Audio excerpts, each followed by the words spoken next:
Tinikling, Kalabaw, Barot Saya, pati na si Gat Jose Rizal. Ilan lang ito sa mga nakalakhan na nating pambansang idolo ng Pilipinas. Pero alam nyo bang hindi pa pala opisyal na nakatala ang mga ito? At ngayon, plano pang kilalanin ang iba pang mga bagay katulad ng adobo at jeepney sa hanay ng mga national symbol. Live mula sa Maynila, si Cedric Castillo, may paandar. Yes, Jessica, kung common sense ang pagbabasehan, siguro ay wala na masyadong debate tayo mga Pilipino tungkol sa napakaraming mga national symbols natin, mapapagkain o mapahayop o mapaprutas, ano Jessica. Pero kung official o nasa batas, alinsunod sa batas ang pagbabatayan, ay napakaiksi lamang ng listahan na ito. At katunayan ay hindi kasama sa listahang yan ang mamang ito na nasa pedestal. Kasing simple ng arithmetic na 1 + 1 = 2 at easy para ka lang daw nag-ABC. Maning-mani para sa mga nahablot namin dito sa Recto sa Maynila. Ang baon naming mga tanong sa hapong ito. Walang ka-challenge. Mga official pambansang kung ano-ano ng Pilipinas. Unang banat, mga estudyante muna. Official na national sayaw. Tinikling. Official na national hayop. Kalabaw. Ano ang ating pambansang kasuotan? Barong. Barong para sa lalaki, tas saya sa babae. Kompleto Panis, di ba? Pero tama nga ba? Para sa mga susunod na kalahok, simplihan pa natin ang tanong. Sino ang opisyal na pambansang bayani? Si Jose Rizal. Jose Rizal. Jose Rizal. Correct answer? Sino ba? Naniniwala ka na mali? Siyempre hindi.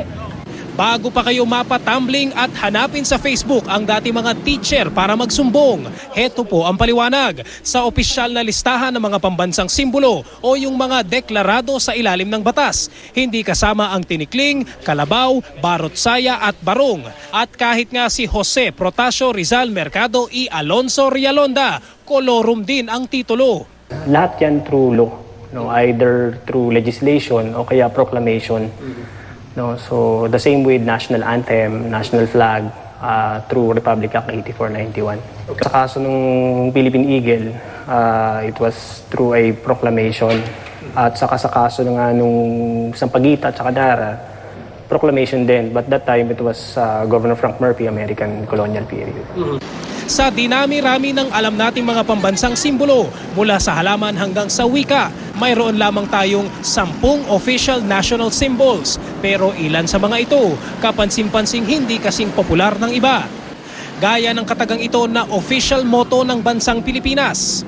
Ano yung pambansang motto natin? Never say die. Time is gold. O kaya naman ang larawang ito ng National Gem of the Philippines. Ano yung pambansang diamante? Diamond. Ang importante kasi sa simbolo ay magsilbi siyang unifying factor. No? Mahalaga din naman na may batas. No? Pero dahil by acclamation, mas kumbaga tinatanggap na agad kahit na hindi ka na gumawa ng legislation.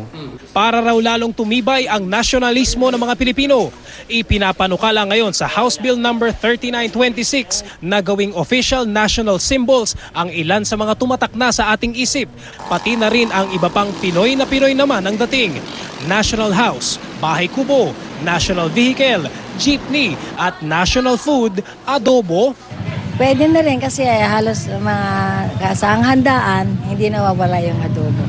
Hindi naman lahat ng tao gusto adobo. Kayo, anong gusto niyo? Adobo. Suportado man ang batas o nasa puso at isip lang, alam nating mga Pinoy kung ano-ano at alin-alin ang tatak Noypi na swak sa sariling panlasa at pwedeng-pwedeng ipagmalaki sa iba. Okay, Jessica, ayon sa National Historical Commission of the Philippines ay karaniwan daw na nire-recommenda o kinukuha ng Kongreso yung recommendation ng agency pagka ganitong mga panukala. Pero hindi raw sa lahat ng pagkakataon ay naaprubahan yung ganitong mga panukala, lalo pa national identity yung pinag-uusapan. Jessica. Okay, yung mga bagay pa siguro, Cedric, no? Medyo maintindihan natin, may red tape talaga, bagamat nakayayamot malaman. Kaya lang si Dr. Jose Rizal, abay, nag 150 50th birthday na yan. Hanggang ngayon, hindi pa pala opisyal na ideklarang pambansa nating bayani. Yeah, tama Jessica. Kung mapagbibigyan o kung makakalusot itong panukalang ito, baka maging national o officially ay national hero na itong si Gat Jose Rizal. At actually Jessica, ito ay matagal lang pinagdedebatehan kung dapat siyang i-declare officially. Pero yung sa nakausap natin kanina sa NHCP, ang sinasabi niya is napakahalaga rin daw na kahit na hindi siya proclaimed, kumbaga nasa puso at isip, yung tinatawag niya na kumbaga common na sa ating mga Pilipino yung knowledge na national hero siya. At yung pa lang daw ay importante na para kumbaga kilalanin siya as national hero, Jessica. Nako, ibig sabihin niyan yung mga nagsusulong na dapat si Bonifacio ang naging pambansa nating bayani, pwede pa nilang buhayin yung kanilang petisyon at yung kanilang pagnanasa na si Bonifacio nga ang going pambansang bayani, di ba?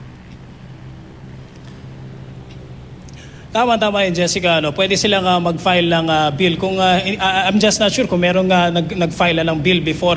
Pero ang sinasabi naman ng NHCP sa ganitong mga usapin daw ay kukunin yung recommendation nila and sila yung magbibigay nung yung pag-aaral nila, yung research nila. Well, siguro kung sa case ni Rizal dito sa panukalang ito, ay baka hindi na mahirapan yung NHCP na i-prove na pwede siya maging official na national hero, Jessica. Okay, napakahirap lang tanggapin yung pati dyan sa pagdeklara ng mga national symbols natin, may red tape. Kumbaga, kasi alam ko sa Kongreso, nakakapagpalit sila ng mga pangalan ng mga eskwelahan, kalsada, pati pangalan ng mga probinsya. Bakit naman yung mga national symbols natin, kabilang na si Dr. Jose Rizal, hindi pa pala opisyal na naitatala?